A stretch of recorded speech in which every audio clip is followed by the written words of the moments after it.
Welcome to the deep dive. We've got quite a stack of sources here today, all looking at the ongoing conflict in Ukraine. Yeah, it's constantly evolving, isn't it? Super complex.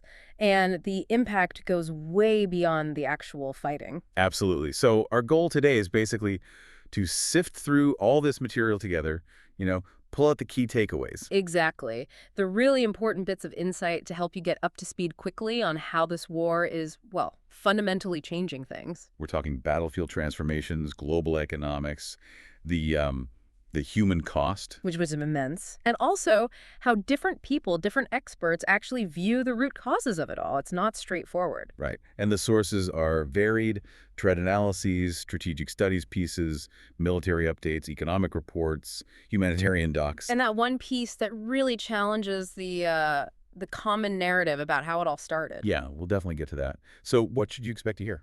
Well, some potentially surprising stuff, I think, like how these, relatively cheap drones are turning military economics on its head. And interesting things happening with cybercrime, too. Definitely. Plus, the sheer scale of the humanitarian need, it's hard to grasp. And yeah, that alternative perspective on the war's origins. Okay, let's just jump in then. The battlefield. The most obvious thing, looking at these sources, is the rise of autonomous systems. Drones, basically. Oh, absolutely. It's like the visual hallmark of this conflict in many ways. They massively extend operational reach. And crucially, reduce the risk to soldiers. Yeah. You can hit things further away. Exactly. Less direct exposure. And there was that quote, Air Marshal Stringer, talking about the democratization of air power. Ah, yeah. That's a powerful phrase. He said something like, you could conduct most, if not all, of the air power roles for the price of a drone, a laptop, and some imagination. That really nails it, doesn't it? Think about it. Air power used to mean incredibly expensive jets, massive infrastructure. Billions and billions. Right. And now these smaller, much cheaper systems are doing jobs previously reserved for those high-end platforms. Which leads straight into the economics of it. That NATO statistic. Oh, the tank one, yeah. Over 65% of destroyed Russian tanks attributed to Ukrainian drones. It's staggering. You're talking maybe a few $1,000s for a drone. Maybe even less for some FPVs. Right. Taking out a multi-million-dollar main battle tank, that cost asymmetry is just huge. It completely changes the military math. It really does. It validates this whole concept. Lots of cheap, smart things can swamp fewer, really expensive things. We're seeing it against ships, too, with the sea drones. And it's not just about blowing things up, is it? Their uses are much broader. Oh, way broader. They're the all-seeing eyes, right?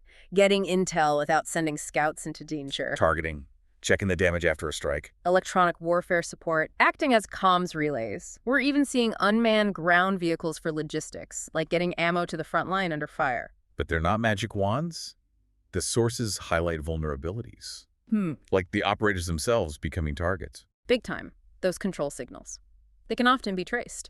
Both sides are getting good at finding the operators. So the person flying the drone is suddenly a high-value target. Exactly. They have to keep moving. And that's pushing the tech towards more autonomy within the drone, less reliance on that constant, traceable link. Making the command and control, the C2, more resilient. Precisely. Things like mesh networks, signals hopping between drones, relay systems, distributed control. Multiple comms paths too, right? Satellite ground links. Yeah, building in redundancy so it's harder to jam or pinpoint one operator. It's interesting, though.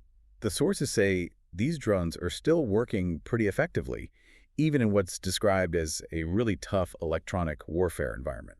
It is interesting. It kind of suggests that EW, electronic warfare, while definitely a huge factor, might not be the absolute showstopper some thought it would be.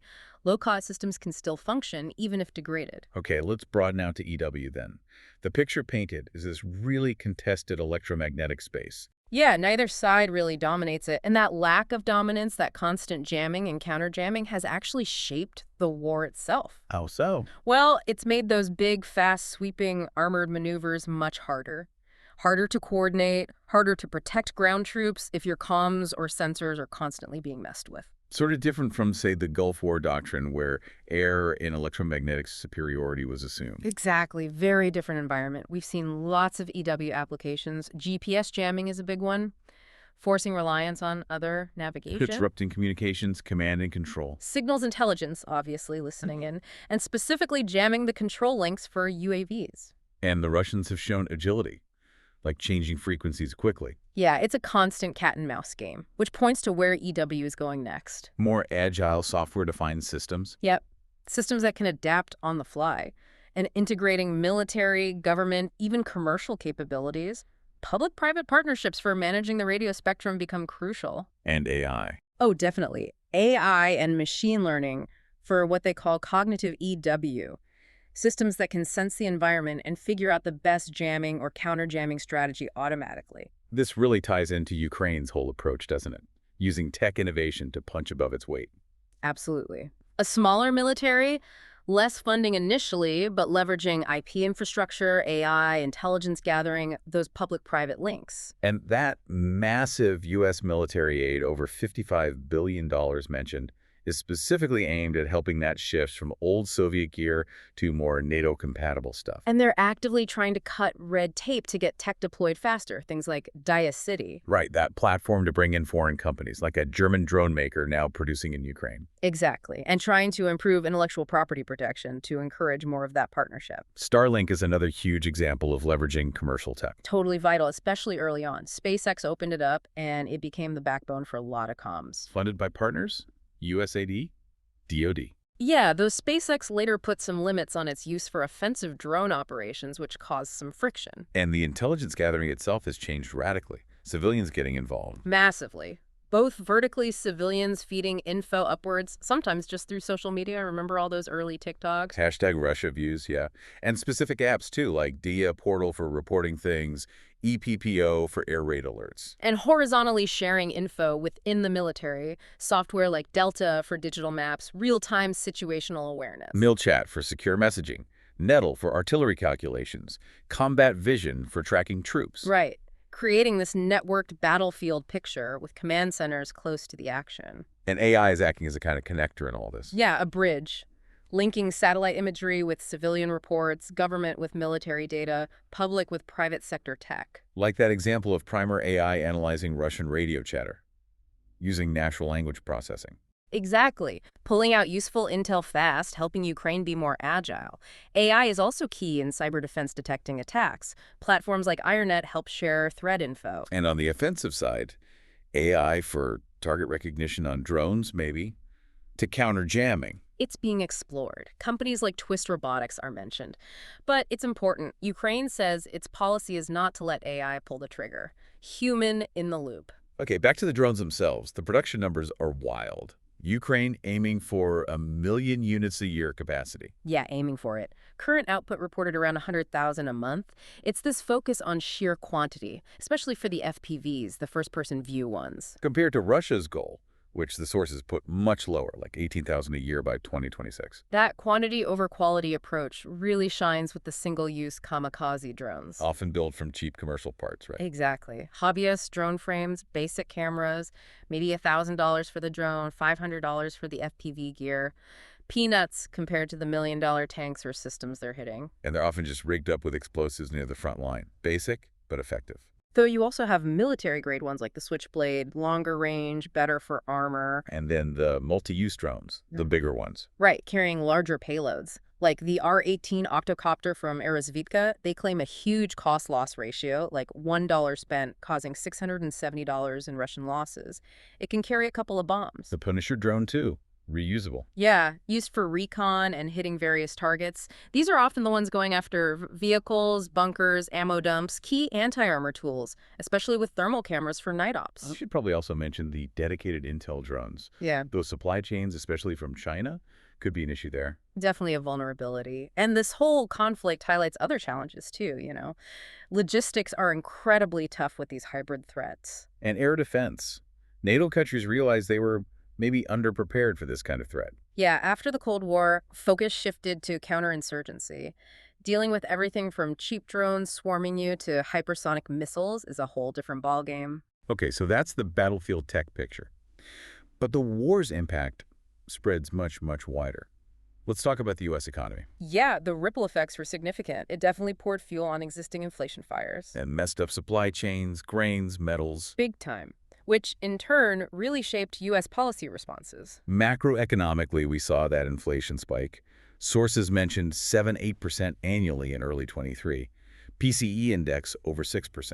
Driven by energy, food prices jumping because of the war, plus those supply chain issues. And the Fed reacted fast, right? Hiking interest rates aggressively. Super aggressively. From near zero up quite steeply, plus quantitative tightening shrinking their balance sheet, trying to cool things down. But knowing that could slow down the economy too. The graphs really show that sharp rate rise after inflation peaked. Yeah, it's a clear correlation. And for regular people, you felt it right. Higher prices everywhere, gas prices especially. Oh yeah, Brent crude hit $90 to $100 a barrel. Even though the U.S. produces oil, global prices affect us. Natural gas, too. That gas price graph spike in 22/23 was painful. Plus stock market jitters from the uncertainty, the sanctions. So the government stepped in with fiscal policy, too, trying to boost domestic oil and gas production with incentives. About $10 billion there. Yeah. And then the defense spending increase, support for NATO. And that direct security aid to Ukraine. Over $44 billion since Feb 2022. Mostly equipment, not cash. Putting that number in context is useful.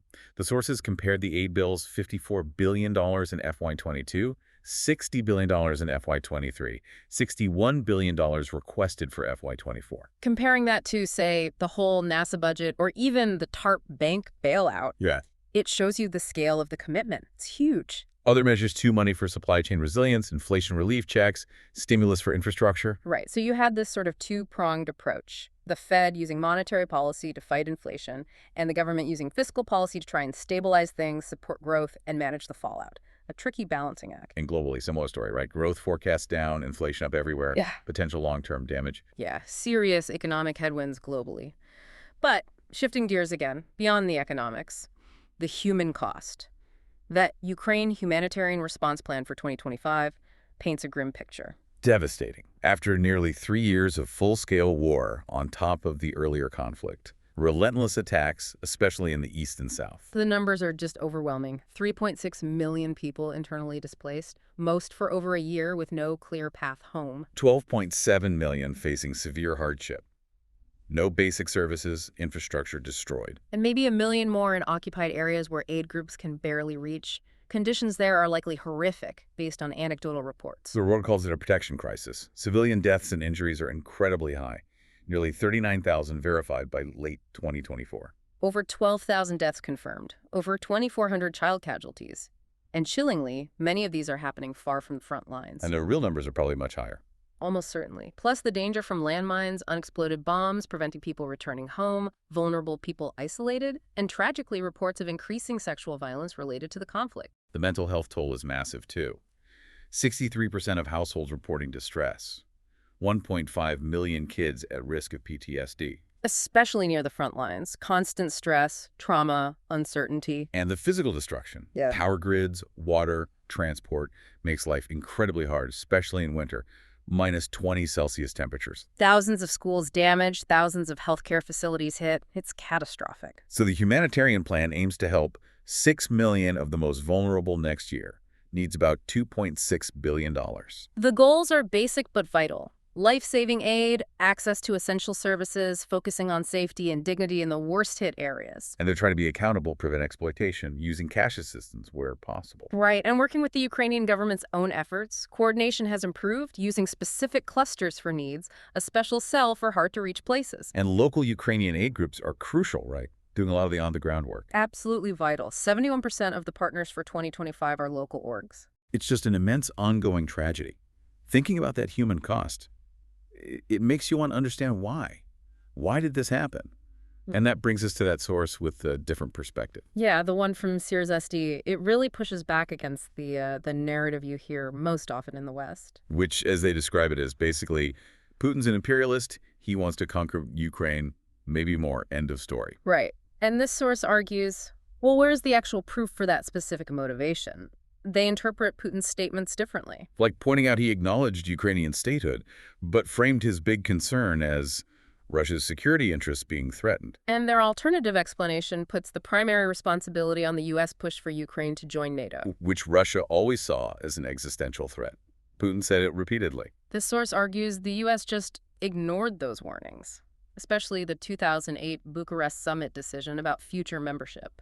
They call that Russia's brightest of red lines. And point to the Georgia war happening right after that. They argue that post-2014, Ukraine basically became a de facto NATO member anyway, through Western training 10,000 troops a year trained by NATO. and weapons supplies. They quote that Wall Street Journal headline, "The secret of Ukraine's military success, years of NATO training." And they highlight the U.S. recommitting to NATO membership for Ukraine in 2021, the Biden-Zelensky meeting, the charter explicitly building on that 2008 declaration. So this source frames Putin's thinking using an analogy to the U.S. Monroe Doctrine, the idea that a great power won't accept a rival military alliance on its doorstep. They quote Lavrov in early 2022. The key to everything is a guarantee that NATO will not expand eastward. So the blunt conclusion from this source is the West refused to negotiate on NATO, so Putin invaded to remove the threat. They judged the U.S. and allies harshly, suggesting the war, maybe even Crimea, could have been avoided if NATO expansion wasn't pursued for Ukraine. Again, it's crucial we state this is the argument presented in this specific source. We're reporting on that perspective, not necessarily endorsing it as the full picture. Absolutely. Important distinction. Okay, shifting now to very recent events on the ground. DTN and ISW reports. Reports coming out of Sumy region, Russian forces taking several border villages.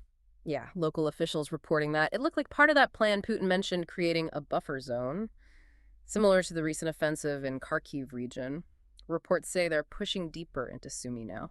ISW, the Institute for the Study of War, had some interesting assessments around May 27th. Right. They think Russia's actions around the Zaporizhzhia nuclear plant suggest intentions for permanent control, maybe annexation. And they also suggested Russian officials might be trying to stall any real peace talks.